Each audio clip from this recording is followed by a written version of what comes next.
நேற்று பிக் பாஸில் சபரியை வந்து ஜெயிலுக்கு அனுப்புனாங்க. எல்லாரும் பார்க்குற மாதிரி வந்து நெக்லஸ் எடுத்ததுனால அப்புறம் ஜெயிலேருந்து அவர் வெளியில் வந்தார் மார்னிங். சாண்ட்ராவும் ரம்யாவும் பேசிகிட்டு இருக்கிறத வந்து கனி வந்து ஒட்டிக்கிட்டாங்க. ப்ளஸ் கேட்டிருந்தாரு யார் வந்து கேரக்டரில் இல்லைன்னு சொல்லிட்டு. எஃப்ஜே வந்து எல்லாம் சொல்லியிருந்தாங்க. நடுவில் சின்ன சண்டை நடந்துச்சு. அப்புறம் எஃப்ஜே வந்து பிக் பாஸ் வந்து நீங்கள் உங்கள் பொருள்லாம் கொடுத்துருங்கன்னு சொல்லிட்டாரு. வினோத் வந்து நெக்லஸ் எப்படி எடுக்குதுன்னு சொல்லிட்டு டீமோட பிளான் பண்ணிட்டு இருந்தார் வெளியில் உட்காந்து. விக்ரம் வந்து டாஸ்க் படித்தார். வினோத், கமருதீன், சபரி இவங்க 3 பேர் வந்து நெக்லஸ் எடுத்துகிட்டு ஓடினாங்க. அப்புறம் கொஞ்சம் பிரச்சனையாச்சு. வினோத்துக்கும் அமித்துக்கும் பிரச்சனையாச்சு. அப்புறம் வினோத்துக்கும் பிரஜனுக்கும் பிரச்சனையாச்சு.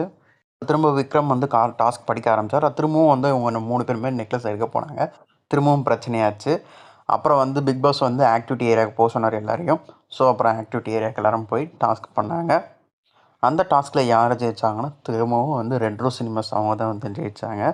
பிக் பாஸ் டாஸ்க் முடிஞ்சுன்னு சொன்னார். மொத்தம் ஓவராலாக பார்த்தா வந்து ரெட் ரோஸ் சினிமாஸ் ஜெயிச்சிருந்தாங்க. அவங்க வந்து நாமினேஷன் வரைக்கும் போகிறாங்க. மாடர்ன் சினிமாஸ் எல்லோரும் டேரக்ட் நாமினேஷன் போகிறாங்க.